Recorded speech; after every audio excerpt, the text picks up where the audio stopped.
Hi everyone, for this presentation I've decided to talk about the trailer, the season 2 of the series Money is Korea, which is a perfect example of cultural hybridity, techno-orientalism and transnationalism. First, techno-orientalism is an exaggeration of the difference between the cultures and religions of the East and the West. It is a justification for the fact that Europeans and Americans colonized Asia to help this poor and uncivilized population. Techno-orientalism is the fact that Asian are imagined in hypo or hyper-technological terms in literature, films, and new media representation. To continue, the concept of cultural hybridity is simply the merging of different cultures to create something new that can affect both Asian and Western countries, for example. Finally, transnationalism is the fact that a media or any political, economic, or social phenomenon transcends the national borders of a country from which it is originated. So, Money is Korea is a South Korean series created in 2021 and released on Netflix streaming platform in December 2023 for the season 2, of course. It is inspired by the world-famous Money is series created in Spain by Alex Pina. Money is Korea was created by Ryu Young-jae and is a collaboration between South Korea and Netflix. The trailer is available on YouTube and Netflix, and it was an immediate success.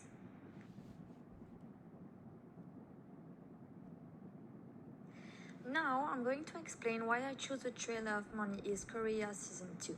First of all, the Money is Korea Season 2 trailer highlights the concept of techno-orientalism, since the video despises South Korea as a technologically advanced society, but also as a dystopian society, in search of money, with a world where people will do anything to get it and organize themselves using futuristic and dangerous technologies.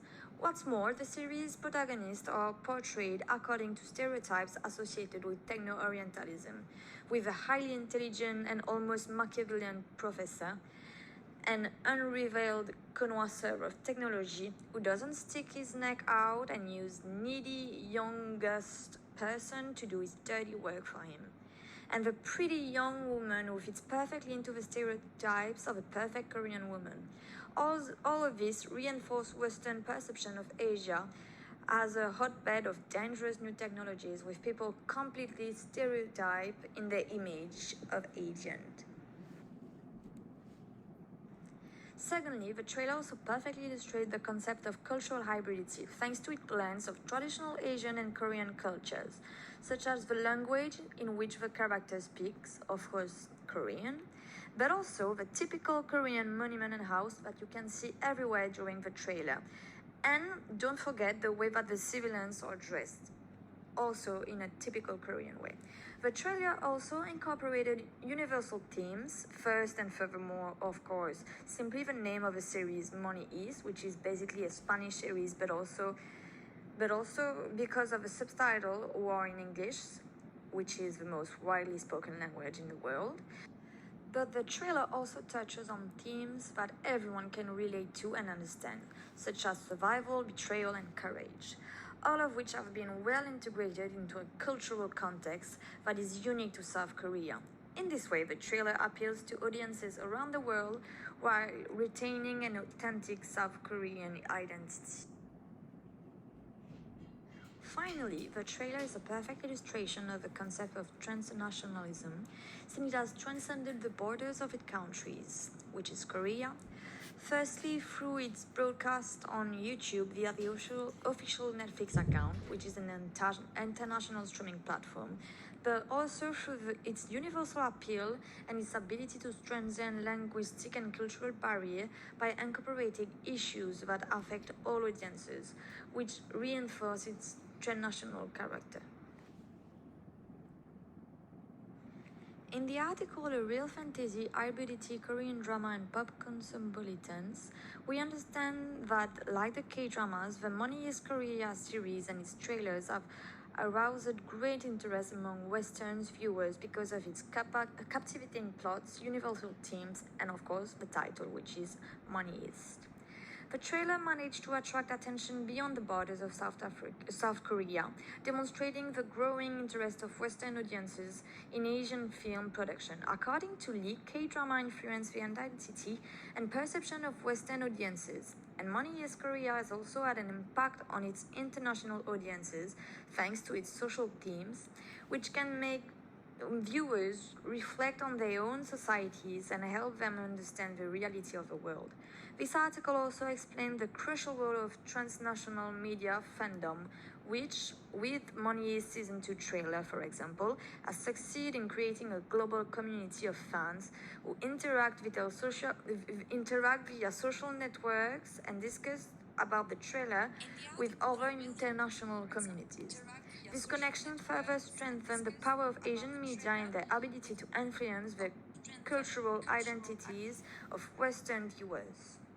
The second article, entitled Crossover Cinema, a conceptual and genealogical overview, deals with cultural hybridity in film production.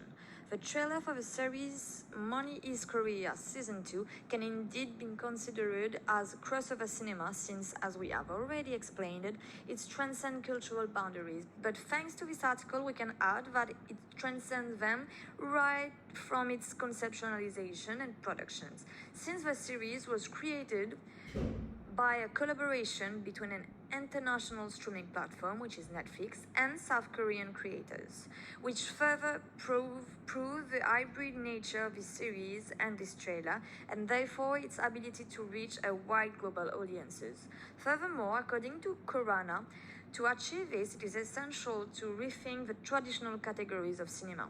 Indeed, in Money is Korea, Asian tradition blend into the story without disrupting or clouding the understanding of Western communities.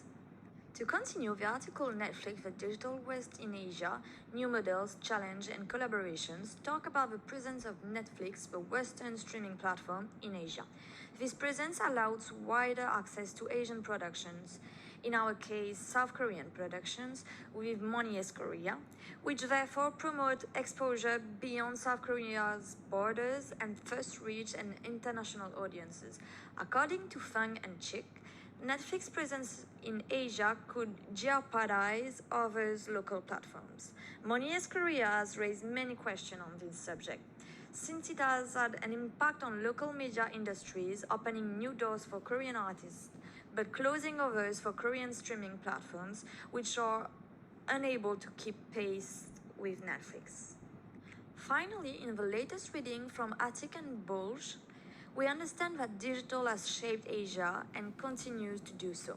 With Money is Korea's trailers, for example, thanks to the global streaming platform Netflix, the series has reached global audiences, illustrating the importance of digital platform in the production and distribution of Asian media content. The same study managed to capture the digital revolution through case study of informational, social and economic exchange in the Asian region and provided a comparative view of the ubiquitous nature of the digital. The Money is Korea's trailer can indeed be seen as the consequences of this revolution, insofar as new technologies and digital platforms shape the production and, above all, distribution of a series. As an additional academic sources, I've chosen Cyber Fantasies, Rina Sawarnama, Asian Feminist and Techno-orientalism in the Age of Neoliberalism. This article can be used to analyze the trailer of Money is Korea Season 2 from another point of view that I found really interesting. Indeed, this video can be seen as a form of resistance to Techno-orientalism for some, by demolishing stereotypes of Asian as technologically advanced but socially marginal. The trailer highlights the struggle of Asian characters in a dystopian world. It provides an excuses for the expression of Asian subjectivity and has allowed these creators and actors to present themselves as active agents of their own narrative rather than passive and simplistic creatures as they would have been represented by the West. The series can also be seen as an implicit critique of Western values and norms, that is, despite a dystopian society where the pursuit of power and profit leads to violence. As an additional academic sources, I've chosen cyber.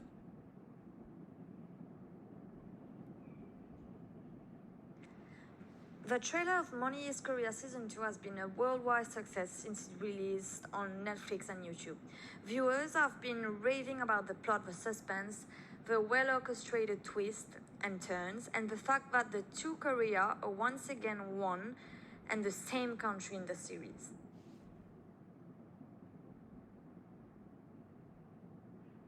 We can see here that there are an astronomical number of fan accounts on Facebook, but also on Instagram. The trailer has also been acclaimed and received good rates and comments on YouTube, as you can see. There are also several blogs on the internet dedicated solely to the trailer and the series, allowing fans to interact with each other and create their own community.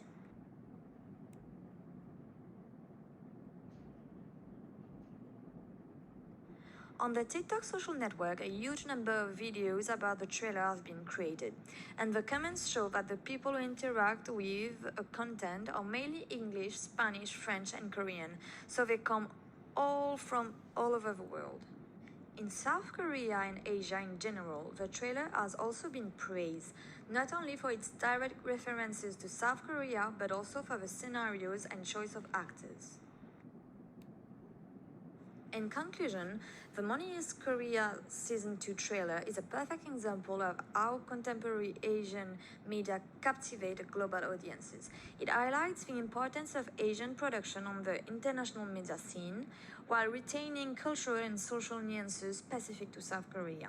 Thanks to the readings, we were able to better understand the impact of a series, its hidden messages, but above all the role of concepts such as Techno-orientalism, transnationalism, and cultural hybridity in the trailer. The trailer, which has been viewed more than 300,000 times on YouTube alone, had succeeded in bringing the world together and creating a community around it, and has been acclaimed both in its own country and beyond its borders.